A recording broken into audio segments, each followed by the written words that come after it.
जो गौतम बुद्ध नगर है इसमें रोजगार का मुद्दा है। रोजगार के मुद्दे में सबसे ज़्यादा जो दिक्कत हो रही है वो युवाओं को हो रही है। उनको जो है बताया जाता है कि 200 किलोमीटर से आगे के लोगों को यहाँ रोजगार मिले। हमारा ये मानना है कि ये व्यवस्था खत्म होनी चाहिए। जो यहाँ के जो लोग हैं वो अभी भी नहीं कह रहे हैं कि हम चुनाव करवा पाएंगे। जो दूसरी पार्टियों के हैं, सम्मानित पार्टियों के लोग हैं, जो विधायक क्षेत्र की जनता को उनसे पूछना चाहिए क्या वो चुनाव व्यवस्था चालू करवाएंगे। छोटे छोटे कामों के लिए विधायक के पास जाया नहीं जा सकता। वो ना तो इस बात को कह के चल रहे हैं, ना रोजगार की बात को कह के चल रहे हैं। उसके अलग एक लूट का सबसे बड़ा माध्यम है यहाँ। जो अथॉरिटी है वो आबादी के लिए किसानों को बहुत परेशान कर रही है। किसानों के मुआवजे से संबंधित चीजें होती हैं। असल में ये इनके लिए एक खेल बन गया है। ये लोग क्या चाहते हैं कि उसमें से पैसा कमा रहे हैं। जो पूरे उत्तर प्रदेश से जितने भी अधिकारी यहाँ पे हैं उनके सबके प्लॉट हैं नोएडा में और ग्रेटर नोएडा में। यहाँ का किसान परेशान है, अपनी मांगों को लेकर आए दिन रहता है। तो जो लोग यहाँ के जो नेता हैं उन लोगों में से बीजेपी ने सबसे ज्यादा आश्चर्यचकित करा है वीर सेना को और सभी लोगों को। बीजेपी के जो विधायक हैं वो बीजेपी के विधायक जो है ब्यूरोक्रेट्स की तरह बात करते हैं। वो क्षेत्र की जनता जब काम करवाने के लिए जाती है। इसी मुद्दे पर जैसे मैं थोड़ा सा और स्पष्ट करना चाहूँगा। आपने दो बातें उठाई स्थानीय सरकार के माध्यम से, उसके द्वारा जो होनी चाहिए। आपने एक किसानों का मुद्दा उठाया और एक रोजगार का मुद्दा उठाया। जो स्थानीय विधायक है उनका कहना यह है कि इसमें बड़ा काम हमारी सरकार ने किया, हम भी बैकलीज लेकर के आए। और उनका कहना यह भी है कि वो 40% नौकरियों में आरक्षण लिखित में लिवा करके लेकर के आए। तो इस पर आपका क्या मानना? नहीं, अगर वो ऐसा कह रहे हैं तो जमीन पर दिखाई देना चाहिए। मतलब वो लोगों को अगर वो जमीन पर होता तो उन्हें वोट मांगने की जरूरत ही ना होती। मतलब भारतीय जनता पार्टी की कथनी और करनी में फर्क है। वो लोग कहते जरूर हैं, बात बहुत अच्छी करते हैं। मैं अभी आपने बीच में रोक दिया, मैं वही बात कह रहा था कि जो लोकतांत्रिक व्यवस्था है बाबा साहब डॉक्टर भीमराव अंबेडकर ने ये इसलिए करी थी जनप्रतिनिधियों की कि अगर कोई आदमी किसी भी तरीके से परेशान है उसका समाधान हो सके। ये जो जनता के द्वारा जो सरकार बनी जाती है इसमें आम आदमी की परेशानी के लिए जब वो जाता है, किसान जाता है विधायक के पास, तो ये भारतीय जनता पार्टी के लोग कहते हैं कि ये नियम में नहीं है। तो ये काम तो ब्यूरोक्रेट्स का है। वो क्या चीज नियम में है ये बताने के लिए नहीं है। जनप्रतिनिधि इसलिए हैं कि वो नियम बनवा सके जिससे जनता का फायदा हो। यहाँ के बच्चों को स्कूलों में एडमिशन नहीं मिल पा रहा। बाहर के इतने बढ़िया बढ़िया स्कूल यहाँ है, यहाँ के लोकल किसान के बच्चे उन्हें अंदर भी नहीं आने दिया जाता। बहुत सारी समस्या। अध्यक्ष जी, जैसा आपने अपने चुनावी मुद्दों में भी रखा तो आपने एक मुद्दा सुरक्षा संबंधी भी रखा। उत्तर प्रदेश में सभी को उत्तम सुरक्षा मिले। अगर भारतीय जनता पार्टी को देखा जाए तो वर्तमान जब वो चुनाव समर में उतर रही है तो उसका सबसे बड़ा जो वो अपने आप को प्लस मान करके चल रही है, वो सुरक्षा के मुद्दे पर मान करके चल रही है। और ऐसा मान कर चलिए कि वास्तव में बहुत सुरक्षित प्रशासन दिया। तो आप कहाँ खामी महसूस करते हैं और क्या परिवर्तन महसूस करते हैं वर्तमान प्रणाली सुरक्षा के दृष्टिकोण से? इस मामले में भारतीय जनता पार्टी बधाई की पात्र है। उसने सुरक्षा का काम किया तो है, लेकिन मेरी सेना का ये मानना कि इससे भी बेहतर हो सकता है। हमने इसमें उनको कहीं डिनाई नहीं करा, वास्तव में सुरक्षा का काम किया है उन लोगों ने, लेकिन इसमें भी अभी खामियां हैं। जैसे महिलाओं के बलात्कार हैं, जो बेटियां कहीं सुरक्षित नहीं है। कई जगह, बहुत सारी जगह आपको उत्तर प्रदेश में ऐसा महसूस हुआ होगा कि इससे बेटर हो सकता था, लेकिन हुआ नहीं। मेरी सेना उसी के पक्ष पर है। एक और मुद्दे की तरफ अगर बात न की जाए तो बातचीत अधूरी रह जाती है। जैसा अपना पार्टी के नाम से भी इंगित होता है मिहिर सेना, तो सम्राट मिहिर भोज के संबंध में हम अधिक और स्वाभिमान और सम्मान महसूस करते होंगे, ऐसा हमारा मानना। लेकिन पिछले दिनों जो घटना मिहिर भोज कॉलेज में घटी उसमें आप कितनी भूमिका वर्तमान प्रतिनिधियों की देखते हैं? क्या उससे कहीं ना कहीं खासतौर से जो बड़ा वोट बैंक इस सीट पर है गुर्जरों का, वो कहीं ना कहीं क्या सत्ता पार्टी को सत्ताधारी पार्टी के लिए कहीं ना कहीं क्या नुकसान का कारण बनेगा या इसके क्या समीकरण बनेंगे? हाँ, नुकसान का कारण बनेगा। उन लोगों ने जो है कहीं ना कहीं देखिए, मैं पहली बार ऐसा देख रहा हूँ कि एक बिरादरी विशेष की वजह से ही उन्हीं की संस्था के अंदर और उन्हीं के पैसे से लगाई गई प्रतिमा का अनावरण कराने के लिए ये लोग आए। और उन्हीं के द्वारा जो प्रतिमा लगी हुई थी उस प्रतिमा का अनावरण करने में अपनी इच्छा व्यक्त करना, किसी शिलापट को बदलवाना, इस तरीके से नहीं होना चाहिए था। मुख्यमंत्री जी को कायदा में तो ये होना चाहिए था कि जो मिहिर सेना की डिमांड थी कि एक बहुत बढ़िया सुंदर चौक सरकार के पैसे से बनता जहाँ सम्राट मिहिर भोज की प्रतिमा लगाई जाती, वो तो हुआ नहीं। और जो लोग गुर्जर समाज के लोग अपने पैसे से जो प्रतिमा लगा रहे हैं उसके अनावरण में भी इस तरह का काम सरकार को सोचा है। तो आपको मानना चाहिए कि सरकार के द्वारा गुर्जरों का अपमान किया गया इस मुद्दे के द्वारा? नहीं, सरकार के द्वारा मेरा क्या मानना है, मैं भी जनता के पीछे हूँ। सभी लोग इस बात को मान रहे हैं कि वास्तव में गुर्जरों का अपमान करा है सरकार ने। वर्तमान विधायक की भूमिका किस रूप में देखते हैं इस प्रकरण के बारे में? वर्तमान विधायक तो उनके हाथ की कठपुतली है, जो सरकार के लोग हैं उन्हीं के हाथ की कठपुतली हैं। वो लोग जो है उससे ज़्यादा कुछ कर नहीं सकते थे। वैसे मैं देखता हूँ कि उनकी बहुत ज़्यादा गलती नहीं है, क्योंकि उन पर दबाव था, उनसे कराया गया।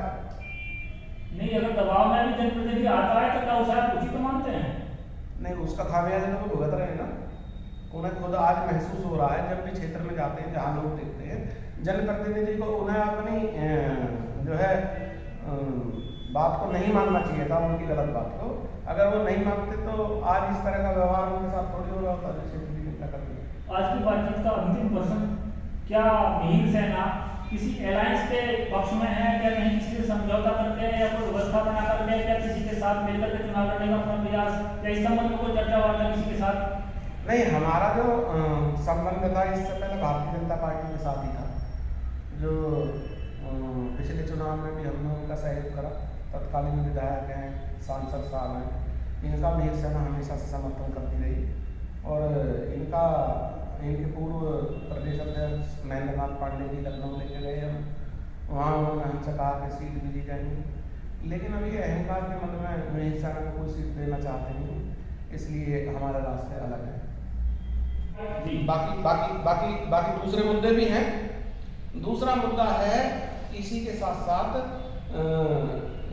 ये जो है इसका तो है ही है, चुनावों का मुद्दा है। जो गौतम बुद्ध नगर है इसमें रोजगार का मुद्दा है। रोजगार के मुद्दे में सबसे ज़्यादा जो दिक्कत हो रही है वो युवाओं को हो रही है। उनको जो है बताया जाता है कि 200 किलोमीटर से आगे के लोगों को यहाँ रोजगार मिले। हमारा ये मानना है कि ये व्यवस्था खत्म होनी चाहिए। जो यहाँ के जो लोग हैं वो अभी भी नहीं कह रहे हैं कि हम चुनाव करवा पाएंगे। जो दूसरी पार्टियों के हैं, सम्मानित पार्टियों के लोग हैं, जो विधायक क्षेत्र की जनता को उनसे पूछना चाहिए क्या वो चुनाव व्यवस्था चालू करवाएंगे। छोटे छोटे कामों के लिए विधायक के पास जाया नहीं जा सकता। वो ना तो इस बात को कह के चल रहे हैं, ना रोजगार की बात को कह के चल रहे हैं। उसके अलग एक लूट का सबसे बड़ा माध्यम है यहाँ। जो अथॉरिटी है वो आबादी के लिए किसानों को बहुत परेशान कर रही है। किसानों के मुआवजे से संबंधित चीजें होती हैं, असल में ये इनके लिए एक खेल बन गया है। ये लोग क्या चाहते हैं कि उसमें से पैसा कमा रहे हैं। जो पूरे उत्तर प्रदेश से जितने भी अधिकारी यहाँ पे हैं उनके सबके प्लॉट हैं नोएडा में और ग्रेटर नोएडा में। यहाँ का किसान परेशान है, अपनी मांगों को लेकर आए दिन रहता है। तो जो लोग यहाँ के जो नेता हैं उन लोगों में से बीजेपी ने सबसे ज्यादा आश्चर्यचकित करा है मिहिर सेना को और सभी लोगों को। बीजेपी के जो विधायक हैं वो बीजेपी के विधायक जो है ब्यूरोक्रेट्स की तरह बात करते हैं। वो क्षेत्र की जनता जब काम करवाने के लिए जाती है। इसी मुद्दे पर जैसे मैं थोड़ा सा और स्पष्ट करना चाहूँगा। आपने दो बातें उठाई स्थानीय सरकार के माध्यम से, उसके द्वारा जो होनी चाहिए। आपने एक किसानों का मुद्दा उठाया और एक रोजगार का मुद्दा उठाया। जो स्थानीय विधायक है उनका कहना यह है कि इसमें बड़ा काम हमारी सरकार ने किया, हम भी बैटरीज लेकर के आए। और उनका कहना यह भी है कि वो 40% नौकरियों में आरक्षण लिखित में लिवा करके लेकर के आए। तो इस पर आपका क्या मानना? नहीं, अगर वो ऐसा कह रहे हैं तो जमीन पर दिखाई देना चाहिए। मतलब वो लोगों को अगर वो जमीन पर होता तो उन्हें वोट मांगने की जरूरत ही ना होती। मतलब भारतीय जनता पार्टी की कथनी और करनी में फर्क है। वो लोग कहते जरूर हैं, बात बहुत अच्छी करते हैं। मैं अभी आपने बीच में रोक दिया, मैं वही बात कह रहा था कि जो लोकतांत्रिक व्यवस्था है बाबा साहब डॉक्टर भीमराव अंबेडकर ने ये इसलिए करी थी जनप्रतिनिधियों की कि अगर कोई आदमी किसी भी तरीके से परेशान है उसका समाधान हो सके। ये जो जनता के द्वारा जो सरकार बनी जाती है, इसमें आम आदमी की परेशानी के लिए जब वो जाता है, किसान जाता है विधायक के पास, तो ये भारतीय जनता पार्टी के लोग कहते हैं कि ये नियम में नहीं है। तो ये काम तो ब्यूरोक्रेट्स का है, वो क्या चीज नियम में है ये बताने के लिए नहीं है। जनप्रतिनिधि इसलिए हैं कि वो नियम बनवा सके जिससे जनता का फायदा हो। यहाँ के बच्चों को स्कूलों में एडमिशन नहीं मिल पा रहा, बाहर के इतने बढ़िया बढ़िया स्कूल यहाँ हैं, यहाँ के लोकल किसान के बच्चे उन्हें अंदर भी नहीं आने दिया जाता। बहुत सारी समस्या। अध्यक्ष जी, जैसा आपने अपने चुनावी प्रमुख मुद्दों में भी रखा, तो आपने एक मुद्दा सुरक्षा संबंधी भी रखा। उत्तर प्रदेश में सभी को उत्तम सुरक्षा मिले। अगर भारतीय जनता पार्टी को देखा जाए तो वर्तमान जब वो चुनाव समर में उतर रही है तो उसका सबसे बड़ा जो वो अपने आप को प्लस मान करके चल रही है, वो सुरक्षा के मुद्दे पर मान करके चल रही है। और ऐसा मानकर चलिए कि वास्तव में बहुत सुरक्षित प्रशासन दिया, तो आप कहाँ खामी महसूस करते हैं और क्या परिवर्तन महसूस करते हैं वर्तमान प्रणाली में सुरक्षा के दृष्टिकोण से? इस मामले में भारतीय जनता पार्टी बधाई की पात्र है। उसने सुरक्षा का काम किया तो है, लेकिन मिहिर सेना का ये मानना कि इससे भी बेहतर हो सकता है। हमने इसमें उनको कहीं डिनाई नहीं करा, वास्तव में सुरक्षा का काम किया है उन लोगों ने, लेकिन इसमें भी अभी खामियां हैं। जैसे महिलाओं के बलात्कार हैं, जो बेटियां कहीं सुरक्षित नहीं है, कई जगह बहुत सारी जगह आपको उत्तर प्रदेश में ऐसा महसूस हुआ होगा कि इससे बेटर हो सकता था, लेकिन हुआ नहीं। मिहिर सेना उसी की पक्ष पर है। एक और मुद्दे की तरफ अगर बात न की जाए तो बातचीत अधूरी रह जाती है। जैसा अपना पार्टी के नाम से भी इंगित होता है मिहिर सेना, तो सम्राट मिहिर भोज के संबंध में हम अधिक और स्वाभिमान और सम्मान महसूस करते होंगे, ऐसा हमारा मानना। लेकिन पिछले दिनों जो घटना मिहिर भोज कॉलेज में घटी, उसमें आप कितनी भूमिका वर्तमान प्रतिनिधियों की देखते हैं? क्या उससे कहीं ना कहीं खासतौर से जो बड़ा वोट बैंक इस सीट पर है गुजरों का, वो कहीं ना कहीं क्या सत्ता पार्टी को सत्ताधारी पार्टी के लिए कहीं ना कहीं क्या नुकसान का कारण बनेगा, या इसके क्या समीकरण बनेंगे?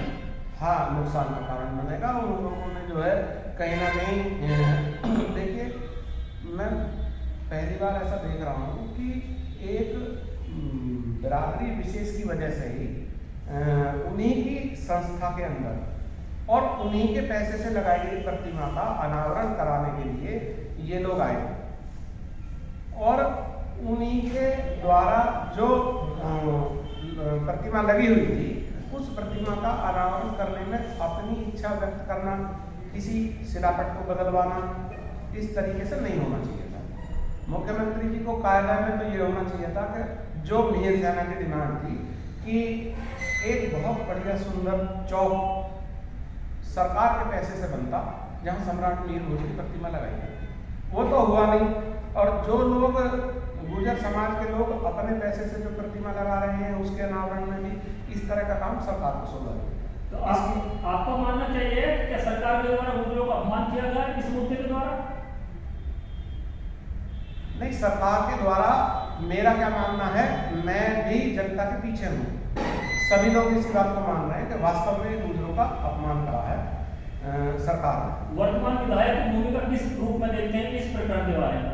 वर्तमान विधायक तो उनके हाथ की कठपुतली है, जो सरकार के लोग हैं उन्हीं के हाथ की कठपुतली हैं। वो लोग जो है उससे ज़्यादा कुछ कर नहीं सकते थे। वैसे मैं देखता हूँ कि उनकी बहुत ज़्यादा गलती नहीं है, क्योंकि उन पर दबाव था, उनसे कराया गया। नहीं, अगर दबाव में भी जनप्रतिनिधि आता है तो क्या उसे आप उचित मानते हैं? नहीं, उसका खामियाजा तो भुगत रहे हैं ना।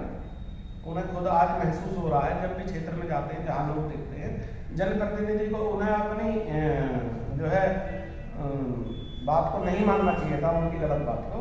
अगर वो नहीं मानते तो आज इस तरह का व्यवहार उनके साथ थोड़ी हो रहा होता, जो क्षेत्र की चिंता करते। आज की बातचीत का अंतिम प्रश्न, क्या मिहिर सेना किसी अलायंस के पक्ष में है, क्या कहीं किसी से समझौता करते हैं या कोई व्यवस्था बना करते हैं, क्या किसी के साथ मिलकर के चुनाव लड़ने का अपना प्रयास, या इस संबंध में कोई चर्चा वार्ता किसी के साथ? नहीं, हमारा जो संबंध था इससे पहले भारतीय जनता पार्टी के साथ ही था। जो पिछले चुनाव में भी हमने उनका सहयोग करा, तत्कालीन विधायक हैं, सांसद साहब हैं, इनका मिहिर सेना हमेशा से समर्थन करती रही। और इनके पूर्व प्रदेश अध्यक्ष महेंद्र नाथ पांडे जी लखनऊ लेके गए हम, वहाँ उन्होंने हमसे कहा कि सीट भी दी जाएंगी। लेकिन अभी अहंकार के मन में महेश सेना को कोई सीट देना चाहते नहीं, इसलिए हमारे रास्ते अलग है। फ्यूचर लाइन टाइम से बात करने के लिए आपका बहुत बहुत धन्यवाद। बहुत बहुत धन्यवाद आप सभी।